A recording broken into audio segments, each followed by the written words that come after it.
Bucks fans have had enough, and following a historic month for Giannis Antetokounmpo as he solidified himself as the best player in the NBA, the disrespect does not stop as the Player of the Month awards were announced, and Bucks fans are absolutely fired up at what the results were. We're going to break that down as well as discuss a major Chris Middleton injury update ahead of tonight's game against the Atlanta Hawks. So stay tuned for all that in this episode, but before we get into it, quick reminder, if you're a part of the percentage who aren't subscribed to the channel, about 80% of you who are watching aren't, make sure to hit that subscribe button. We're on the road to 2,000 subscribers, and I see your guys' support in the comments.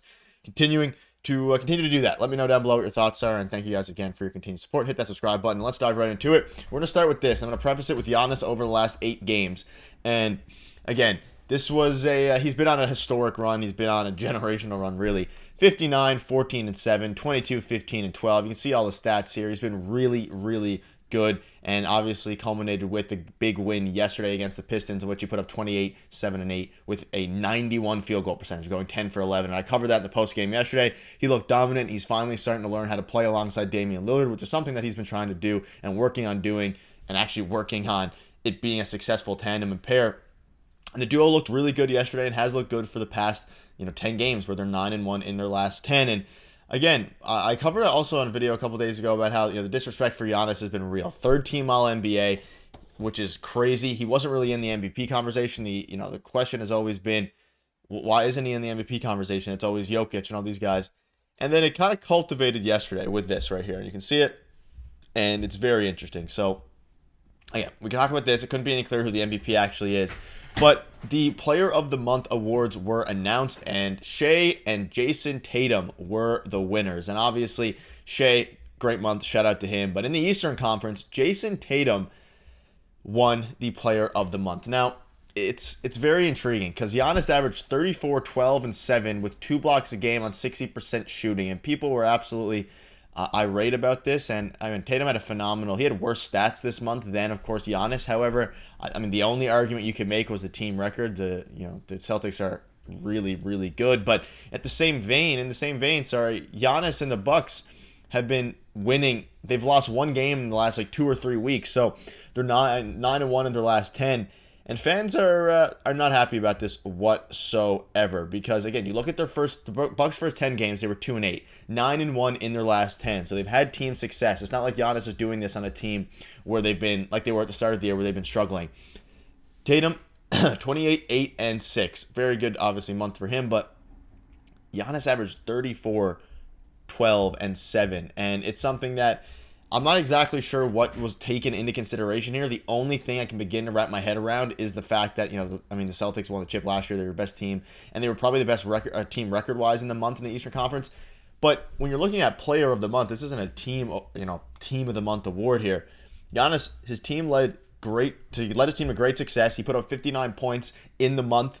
He had a game where he almost put up 60. He was extremely efficient, multiple 40-point games, multiple 30-plus point games.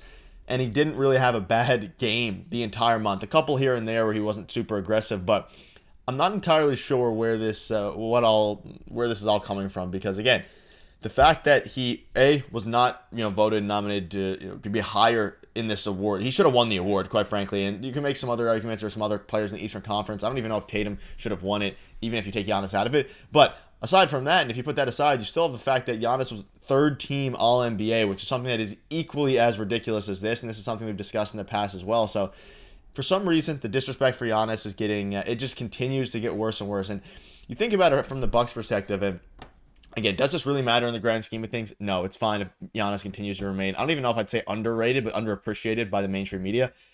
Every time when the Bucks were 2-8, there was tons of rumors going around about rival executives, rival teams are waiting to pounce on the idea of Giannis requesting a trade when the whole time he wanted to be in Milwaukee. And then now that they're winning, you think about, hey, okay, the Milwaukee Bucks are winning games now, and Giannis is still not getting the recognition he deserves because he's the third team All NBA. He's not even, up until a few days ago, he wasn't really even discussed in the MVP conversation. He's been playing well all season. You can see this here from Giannis World. It couldn't be clear who the MVP is, and people are just ignoring it.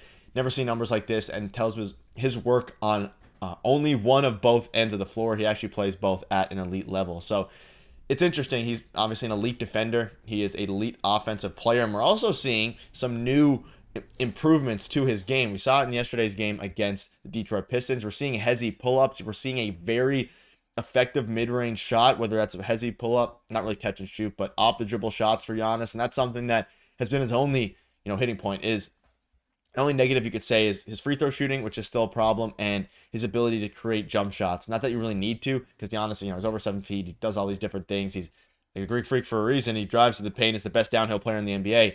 But he's improved his game each year, and he's continued to improve this season with actually a newfound, mid-range, really effective mid-range shot, which has helped him kind of space out the floor a little bit more and allowed him to thrive and flourish alongside Dame, which has led credits to all these stats. So it's interesting. And you think about how the team has gone unnoticed.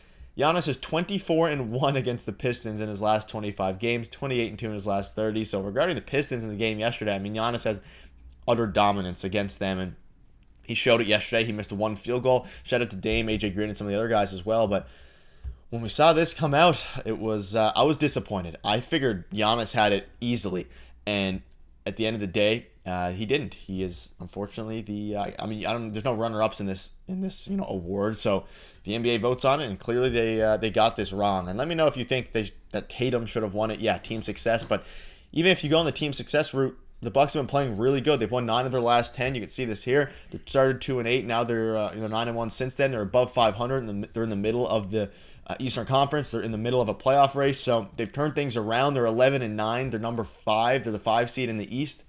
And this is all without Chris Middleton healthy, a guy that Giannis obviously has a ton of chemistry with. So I'm very curious to see why they did this. It's not going to come out why, but let me know down below what your expected reason is for that. And as you look ahead, they play the Atlanta Hawks tonight, and then of course you have Boston.